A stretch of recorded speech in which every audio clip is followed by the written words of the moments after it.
what we have heard, so that we do not drift away. For if the message spoken by angels was binding, and every violation and disobedience received its just punishment, how shall we escape if we ignore such great salvation?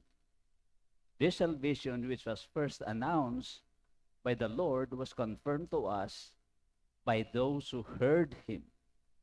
God also testified to it by signs, wonders, various miracles, and gifts of the Holy Spirit, distributed according to his will. It is not to angels that he has subjected the world to come, about which we are speaking, but there is a place where someone was testified. What is man that you are mindful of him? The Son of Man that you care for him? You made him a little lower than angels.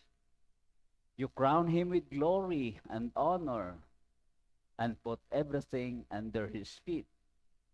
In putting everything under him, God left nothing that is not subject to him. Yet at present, we do not see everything subject to him, but we see Jesus, who was made a little lower than angels, now crown him with glory and honor because he suffered death, so that by the grace of God, he might taste death for everyone. In bringing many sons to glory, it was fitting that God, for whom and through whom everything exists, should make the author of their salvation perfect through suffering. Both the one who makes men holy and those who are made holy are of the same family. So Jesus is not ashamed to call them brothers. He says, I will declare your name to my brothers in the presence of the congregation. I will sing your praises. And again, I will put my trust in him. And again he says, here I am I, and the children God has given me. Since the children have flesh and blood, he too shared in their humanity, so that by his death he must destroy him who holds the power of death, that is, the devil, and free those who all their lives were held in slavery by their fear of death. For surely it is not angels he helped, but Abraham's descendants. For this reason, he had to be made like his brothers in every way, in order that he might become a merciful high priest in service to God, and that he might make atonement for the sins of the people, because he himself suffered when he was tempted. He is able to help those who are being tempted. Let's stop there, no? Let us pray. Amay namon nga langit nun, salamat sa sini nga time. Ginatag mo sa amon to glorify your name, to honor you, to praise you. You are the center of this day sa amon, not only for this day, but the whole of our lives, Lord. You are supreme, and you are the author, the perfecter of our faith. That's why we look unto Jesus. Nothing can hinder us from worshiping you and to glorify your name. Open our hearts and minds and spiritual ears and spiritual eyes of our minds, Lord Father, to absorb your word, because your word is powerful. It's like a double-edged sword that penetrates between bones and joints, bones and marrows. That makita mo, Ginoo, nothing is hidden from your sight. Because your word, we cling for your word, that your word is very reliable and trustworthy, that can transform the lives of many.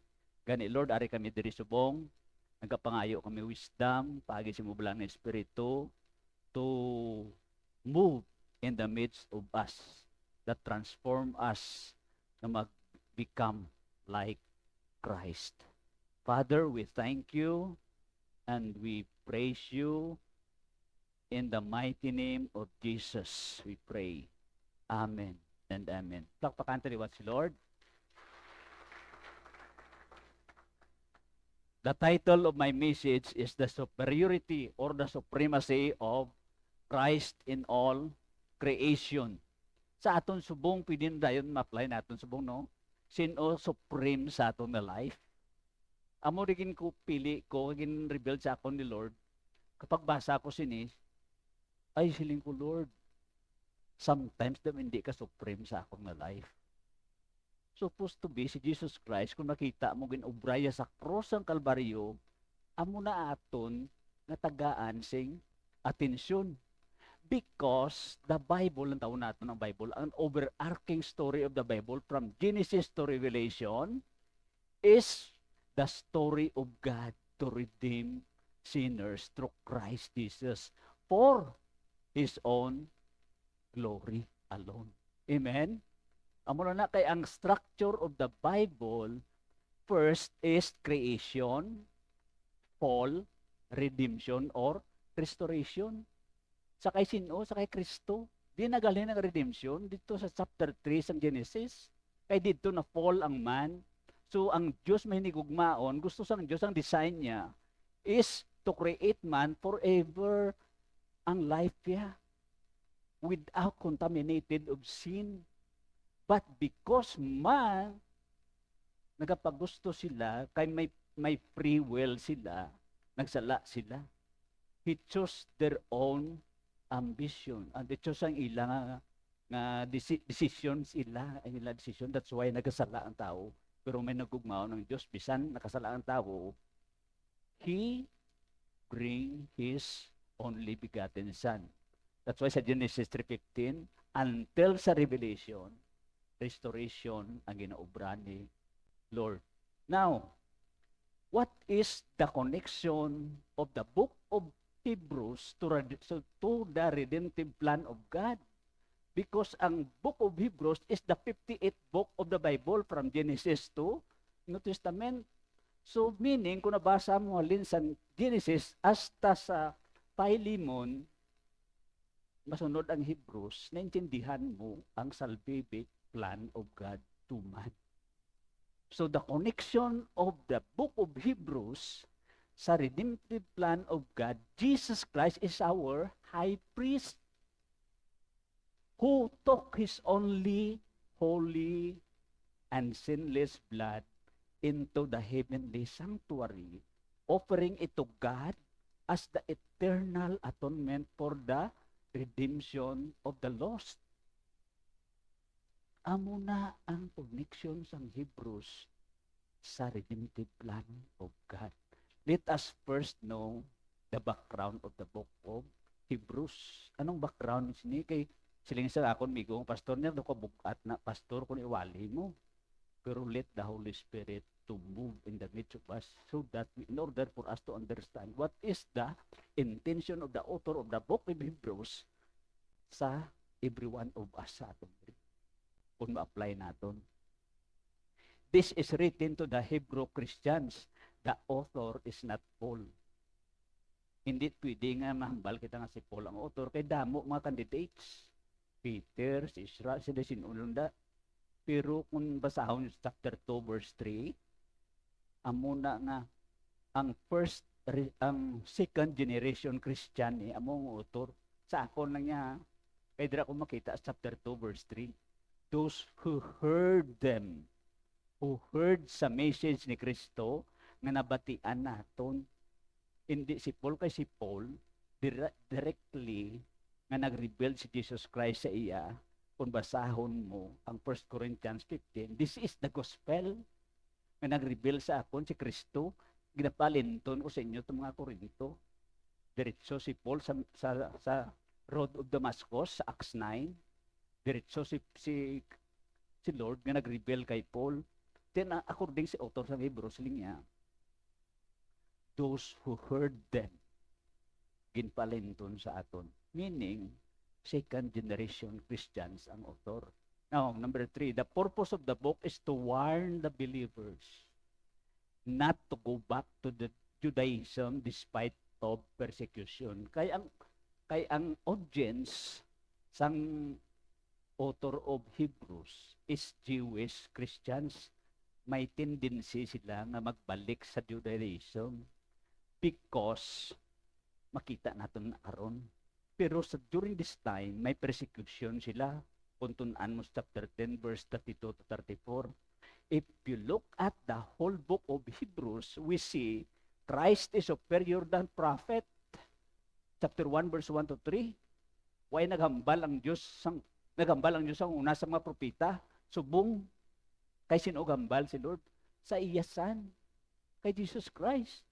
Kung basahon mo da, pero hindi tada pag mag-focus no dito ta karon focus sa atong nga text. Number 2, Christ superior than angels. From chapter 1 verse 4 to 14 hasta sa chapter 2 verse 18 dra aton karon nga text. Pero ginaladlad ko sa inyo subong kung ano ang book of Hebrews all about. Number 3, superior si Kristo superior than Moses. Chapter 3 to chapter 4. Si Kristo superior than priest and Melchizedek. Why? Because permanent ang pag-offer ni siya galing ato nga high priest. He is as the right hand of God interceding for us. Siya ang ato nga high priest. Layo na si Moses sa iya. Kung i-compare si Moses sa iya, superior than priest and Melchizedek, superior than animal sacrifice. Amo ni siling ko nga superior si Kristo nga sacrifice kay permanent sacrifice, eternal sacrifice sa chapter 8 to 10. Now, the book of Hebrews, the author of Hebrews commanded to the readers, his readers, to follow the heroes of faith. Dahil sino ni mga heroes of faith? Halin gito kay Abel, kay Enoch, kay Noah, kay Abraham, kay Isaac, sino pa Jacob, Joseph, kag si day Rehab, hasta mga harlot nagpalati sa Diyos. Amo ni sila sundo naton siling sang Hebrews author. Mga heroes of faith na sila sa chapter 12. Chapter 11 gali, pag abot chapter 12, look unto Jesus sa chapter 12 verse 2, the author and perfecter of our. Dira sila ginaduso sang Hebrews author kay nga may tendency sila nga magbubak sa Judaism. Kay nga diri makita mo diri karon. So ara na ma-focus na kita sa aton nga passage for today sa Hebrews chapter 2 verses 1 to 8. Again, the sermon's title is The Superiority of Christ over Angels. From this passage, I will share with you 3 points to ponder. Tatlo ka points no, the Baptist. Number 1, Christ superior than angels in His great salvation. Makita mo da sa chapter 2 verse 1 to 4. Second point, 5 to 9. Christ superior than angels in His humanity. Nangintawos Kristo. Ang angel niya, huwag namatay para sa aton. Si Kristo kinanglan mapatay para maluwas sa aton. May patulo, madugo. Kaya without the shedding of blood, there is no remission of sin. Ikatatlo nga point. Christ superior than angels in His redemptive work. Redemption ng utok ni Kristo kag ang Diyos. Kaya nga, nagsala ang tao ay ang Diyos nagpahimuyong to redeem sa aton nga makasada. Amo na tandaan naton. Now, let's go to the first point of the passage. Christ superior than angels in His great salvation. Mangkot kita nga superior si Kristo sa angels. Si Kristo Diyos. Lantawabla sa Hebrews 1:8 sa chapter 1 verse 8, but of the Son He says, your throne, O God, is forever and ever. God the Father na nagambal, ah. The scepter of uprightness is the scepter of your kingdom. Amo na si Kristo nga ginaduso sang utor nga may labaw siya sang angels kay Diyos siya nga nagpakatao. But before niya i-create ang kalibutan, nag-istoryahanay sila na sang third person o second person of Trinity, nag-istorya, ako mangin matay sa cross para i-volunteer ko ako nga self. Gingamit lang ang mga Roman soldiers to para mapatay si Kristo. But actually, si Kristo nag-volunteer na mangin tao siya to die on the cross. Ang kung i-kontrasta sila sa angels, sa Colossians 1:16, gin-explain dra ni Pablo nga si Kristo created all things, visible and invisible, including ang angels. Hindi makita ang angels, pero sometimes nagapakita man siya, no?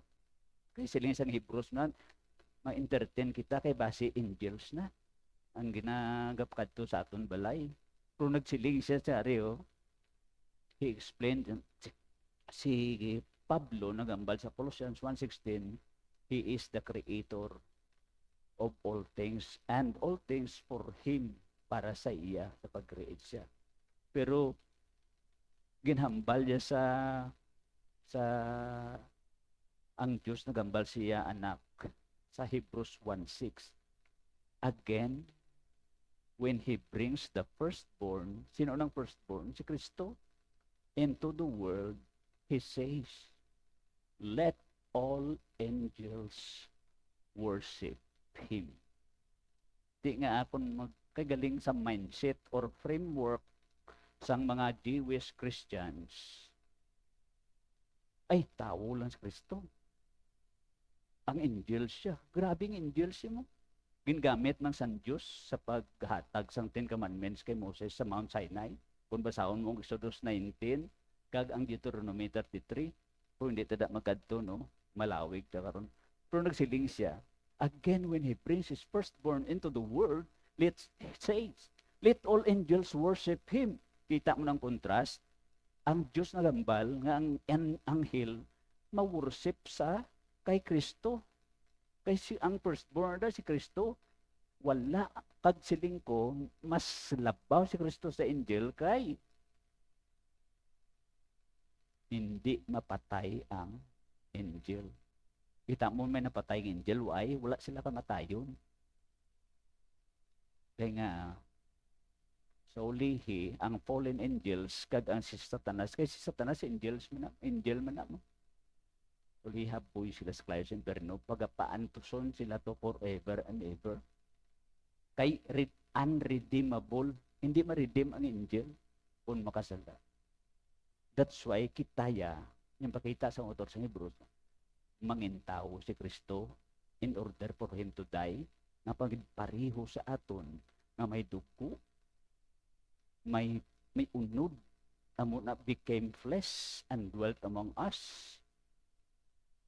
Kag pagka tubuson niya ang aton nga sala, he became man in order to die for the payment of our sin. Sa 1 Peter 2 verse 24, he himself bore our sins in his body on the tree, that we might die to sin and live to righteousness. By his wounds we have been healed. Sa verse 2, sa chapter 2, balik kita sa Hebrews chapter 2. Naghambal nga man, ano man doon nambal sa chapter 2, verse 2? Sa verse 2, for if the message spoken by angels was binding, and very violation and disobedience received its just punishment. Now, amo ni ginahambal ko nga ang angels according sa framework sang Jewish Christians during the time of the Hebrews, sulod sa may nila, mas dako ang Injil kay Kristo, mas greater kay nga siya nagdala sang Ten Commandments nga ihatag kay Moses didto sa Mount Sinai. Pero ginambal man diri sang Dios sa Hebrews 1:14, are they not all ministering spirits sent out to serve those for the sake of those who are to inherit salvation? Nagahelp lang ang mga angels kay ministering spirit na kita mo. Tanan kita di may mga guardian angels kita mo. Pero kung upod mo pagidya si Kristo, mas labaw si Kristo sa ila. Kaya nga, Diyos si Kristo nga nagnaog nga maghimog tao. That's why. Sa incarnation, in the beginning was the Word was God, and the Word was God, and became flesh, and dwelt among us. Diyan muna sa framework sang Hebrews, sang Hebrew Christian, ginaduso sang author, na hindi na siya superior sa kay Kristo. Kaya nga sa verse 2 of chapter 2, nagambal dire na ang ginhatag ni Moses to sa angels, ginasunod sa mga Israelites nga law, kung makasila sila, ginapatay. How much more sa verse 3, sundin niyo ko, how shall we escape if we ignore such a great salvation? This salvation which was first announced by the Lord was confirmed to us by those who heard Him. Din patihon ta, the law of Moses to, o kung si Kristo subong, nga nag-speak sa aton by His Word. Kay si Kristo is the Word of God. The Word of God, it is a spoken word, logos. Logos, pagambal sang Diyos nga, let there be light, and there was light. Kay the triune God created everything in this world. So, ginpamatod-an ina sa verse 4, sang Diyos nga ang matati kita kay Kristo, ginpamatod-an niya sa verse 4, God also testified to it by signs, wonders, and various miracles and gifts of the Holy Spirit distributed according to His will. Convincing ni kaayo kay may nga sa Acts, study kami subong every Saturday sang Acts.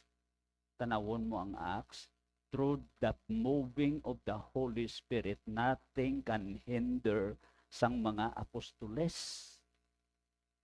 Kung si Pablo pa, ready na ako kung sa diin nga syudad, nagahulat sa akon ang kamatayon.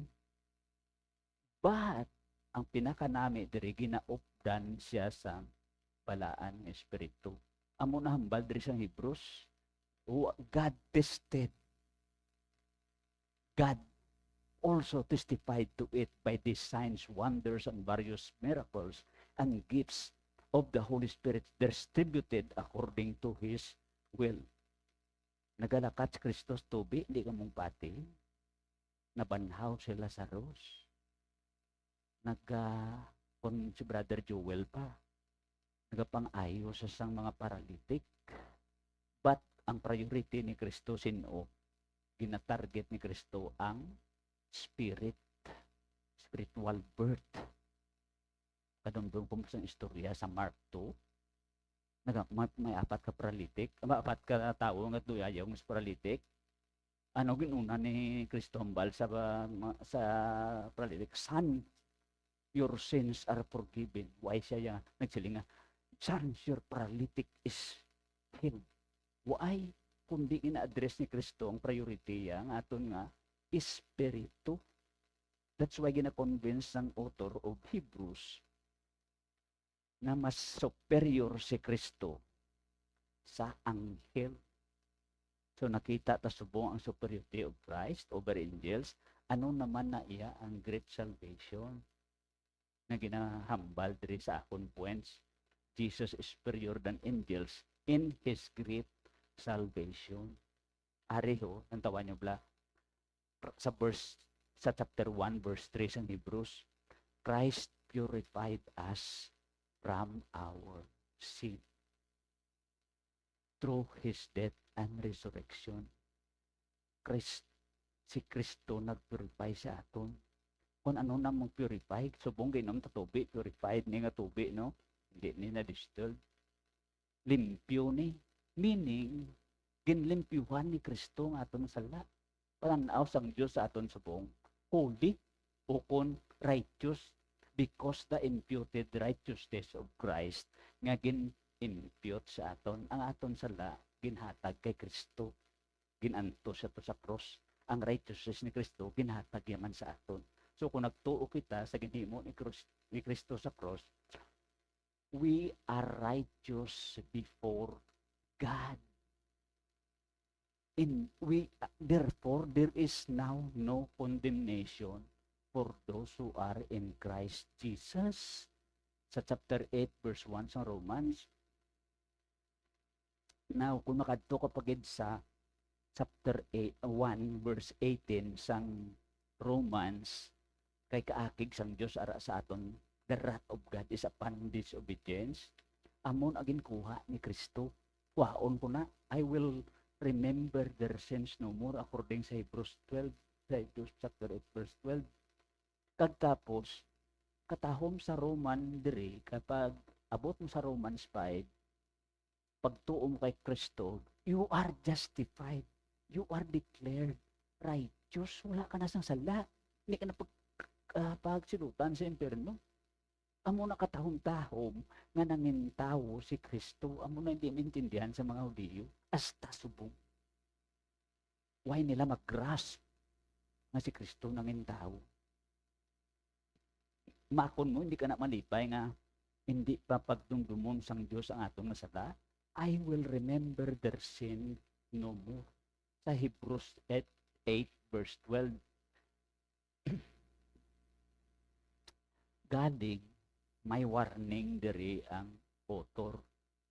Sa verse 3, balik kita, if we neglect, sa chapter 2, no, verse 3, if we neglect, sa verse 1, or not pay closer attention to the salvation, we will drift away. Amo ni ang dapat naton tagaan sang attention. Kay therefore, sila nga sa verse 1, we must pay closer attention sang ini nga what we have heard so that we will not drift away. So, i-apply nato, no? Christ must supreme sa tanan nga aspito sang aton nga life. Kaya mo ni gina-emphasize ang author sa chapter 1, verse 1 to 3, tagaan ta siya sang atong devotion. Kaya nga, makahaladlok, it is a dreadful thing to fall into the hands of the living God. Din mo na makita sa Hebrews Japon, chapter 10, verse 29 to 31. Amakon mo, makahaladlok, no? Dreadful, makahaladlok, no? It is a dreadful thing to fall into the hands of the living God. A great salvation in Christ, may judgment man sa mga believers, hindi sila nga madula ang atong masala kung i-judge kita. Kay believers na kita mo. Hindi nga sila, kundi is chastise kita ni Lord para ano?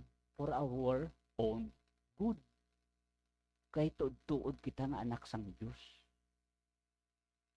Hindi pwede nga basahon mo sa, Mayo, guro basahon ta. Para ma-explain ko sa inyo, Mayo. Kadto kita sa chapter 12 sa Hebrews 5 to 11.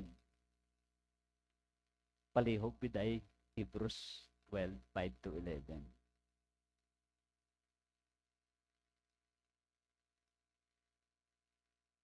Ano, Baldra? And you have forgotten that word of encouragement that addresses you as my son.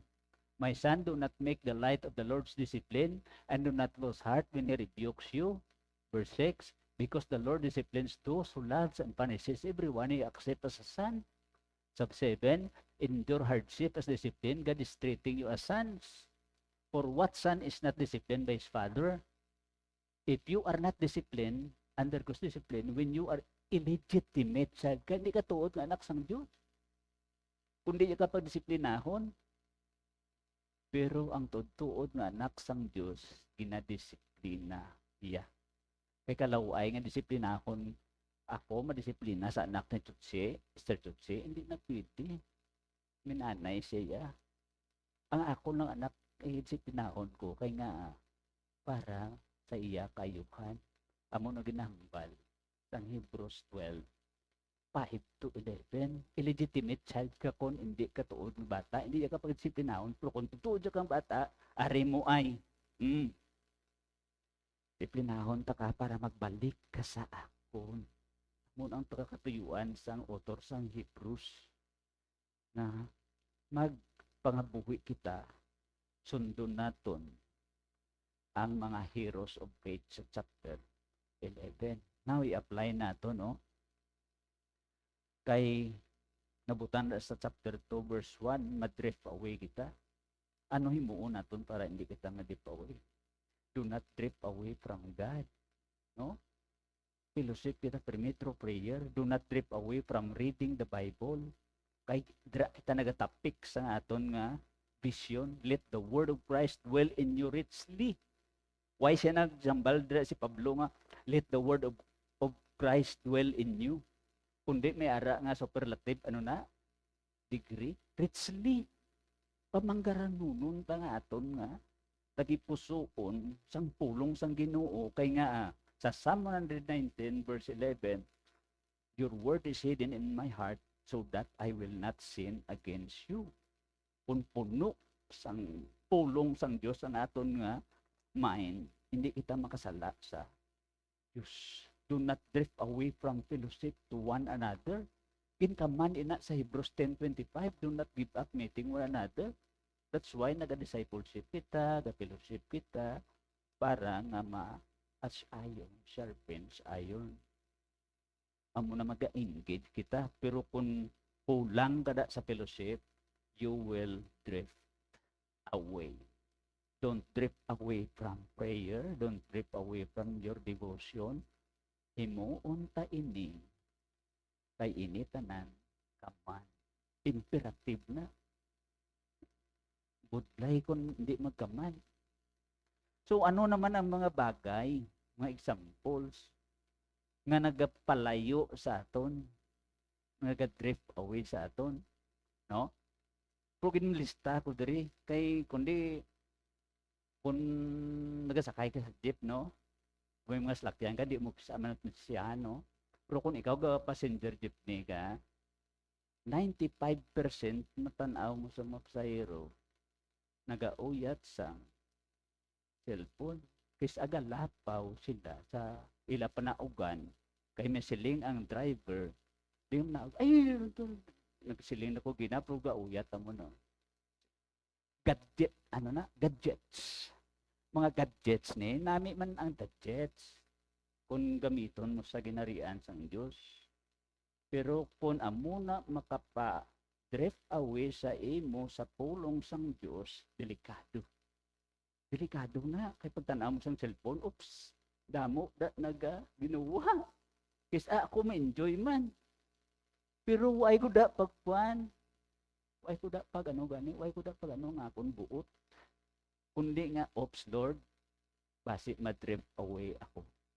Ang drift away nga word, gapariho kablas ang barko, nga wala angkor, ang current sang wave, sang dagat, mag-aamat-amat paanod sa barko. Ang Kristiyano, nga wala nakaangkor kay Kristo, amat-amat, nga anodon man sa waves, kag current of this world. Palong kita ga sa mga gadgets, cares of this life, pwede nga makadrift away sa aton sang kay gintagaan kita sang Diyos 24 hours a day. i-divide mo inis tatlo, tagpila, tagwalo, tulog ta, 8 oras din, no? Nami, nang inatulog mo kung 8, ako niya daw manok. Kisa tag 5 lang ka oras tulog ko. Kaya nga, sometimes nagatuon ka, no? I-devote mo, i-time, may management kasi no nga time, no? Kay tagaan ka sang Diyos mo, basi kung mabisi ka naman sa ano ang nag-drip away sa imo, mga worldly things, hindi na pwede. Kinanglan, pareho kita sang barko may angkor. Kag rudder naton. Ano nga obrasang rudder man? Nag-guide sa aton, no, sa barko. Si Kristo nga aton nga rudder. Kag ang propeller naton, ang Holy Spirit. Sige, andar ya, to move forward sa aton nga great salvation. Amo ng illustration naton, mag-drift away ka, paanod-anod ka lang sa current of this word. Hindi pwede. Continue study God's word in order for you to grow in your salvation. According sa 1 Peter chapter 2 verse 2, like a newborn babe craving spiritual milk. Amo na atong ginauhaw permi kita sang pulong sang Ginoo.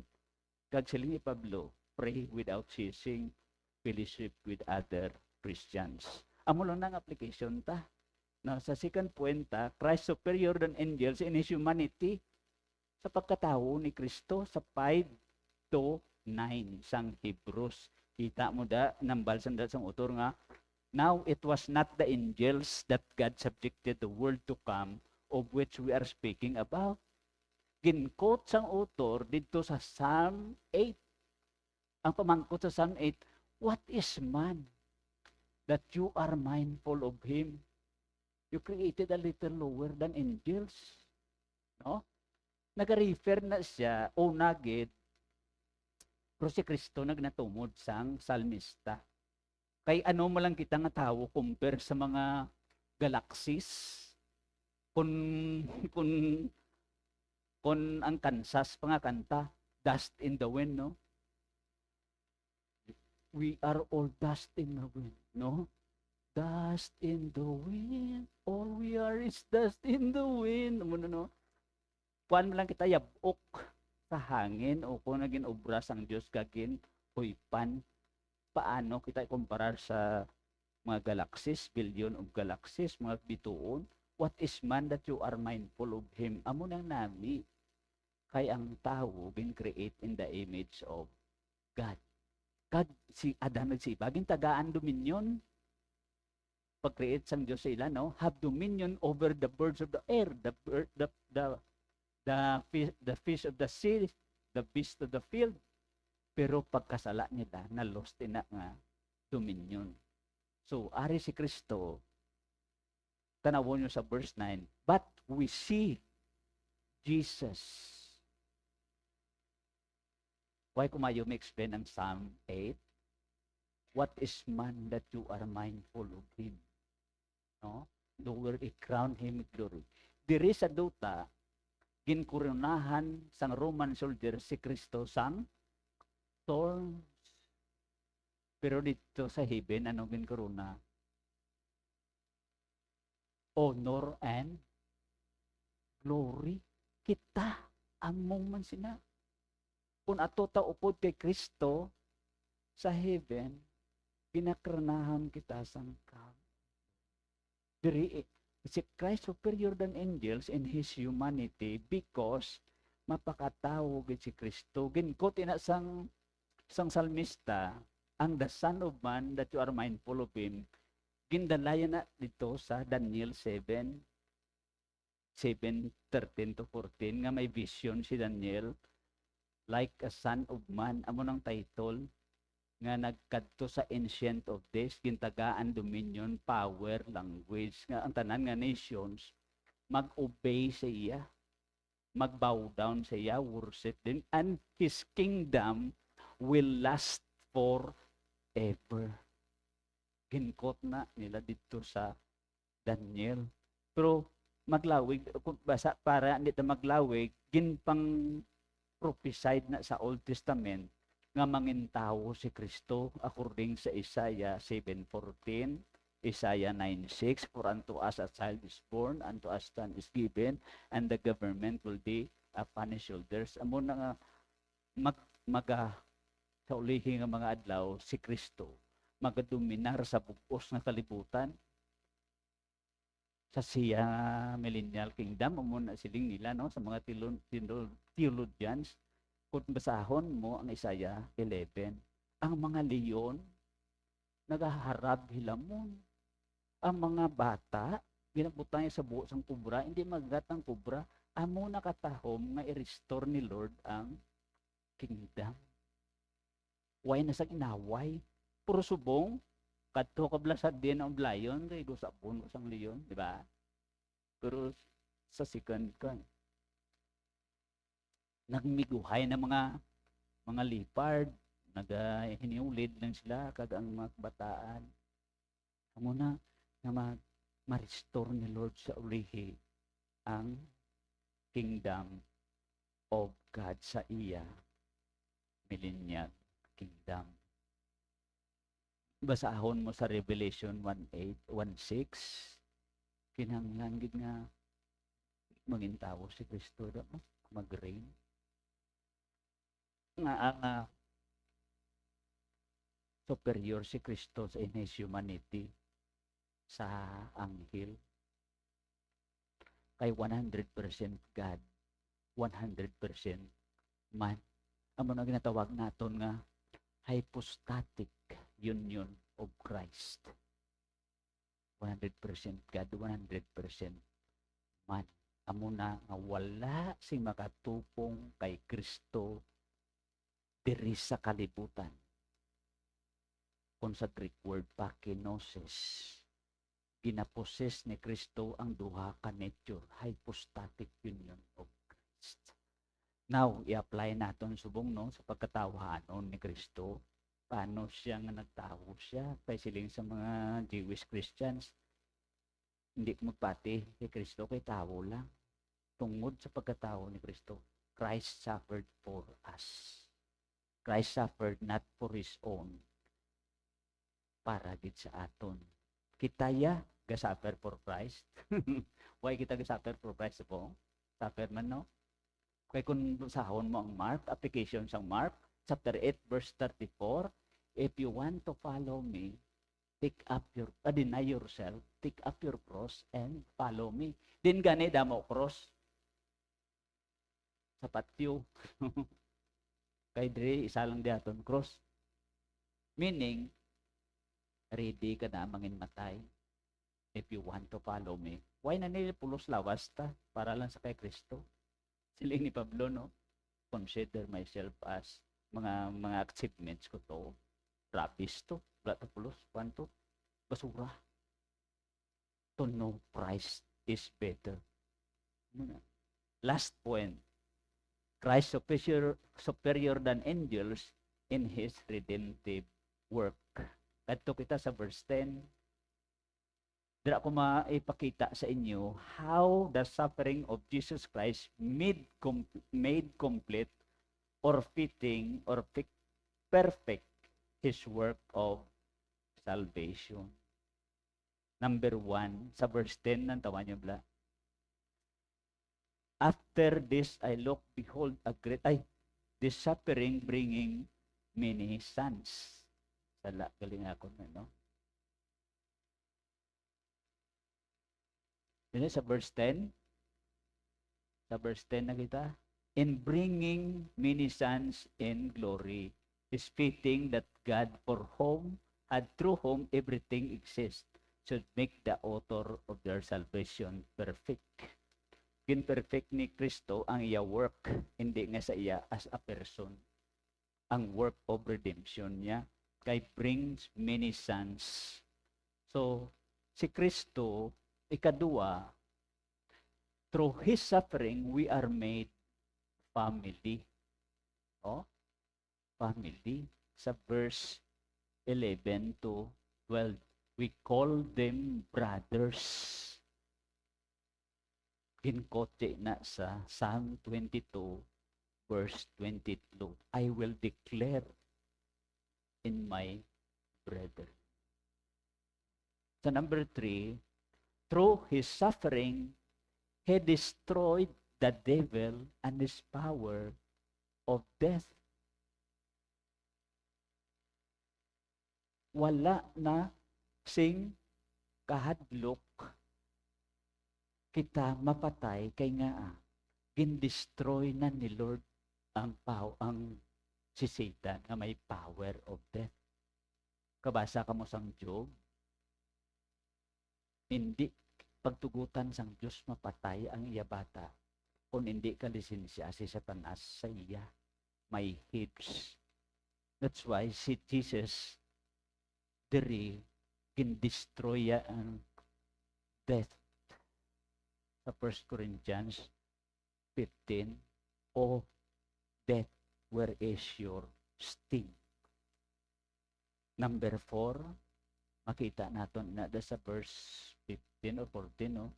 Through his suffering, he delivered all those who were slaves to fear of death. Kaya nga, siling sang Matthew 10:28, do not fear those who kill the body, but cannot kill the soul. Rather, fear him who can destroy both soul and body in hell. Amo nakadlukan naton, sino makadestroy sang body kag soul? Ang Diyos. Pero si Satanas siya, hindi nakadestroy sang aton nga soul. Ang body naton mas katro kay Job. Kag makita mo diri mo makita gali sa kuan sa dito ni ginagambal nga gindalaya ang mga tawo sa langit nga damo-damo tungod sa iya nga death. Isa na lang ka reference, no? Revelation 7:9, last na reference naton para ma-encourage kita. Sa Revelation chapter 7 verse 9, ano nambal dira man? After this I looked, and there before me was a great multitude, no one could number, could count, from every nation, tribe, people, and language, standing before the throne in front of the Lamb. They were wearing white robes, and behold, the branches their hands. Amo na ang gindala ni Kristo sa langit, nga mga tumuluo, mga saints na sila, subong ano ubra nila to, nag-worship sila sa Diyos. Kay kita ari pa di subong, buhi pa kita di subong, ga-worship pa kita sa Ginoo. Pero milyon to, kaya hindi nila makount mo.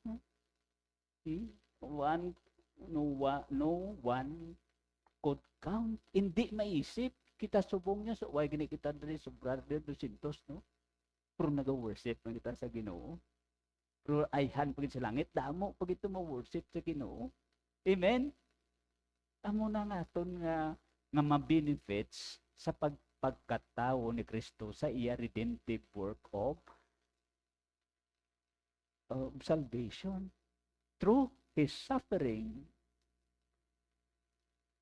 he removed the wrath of God who believed.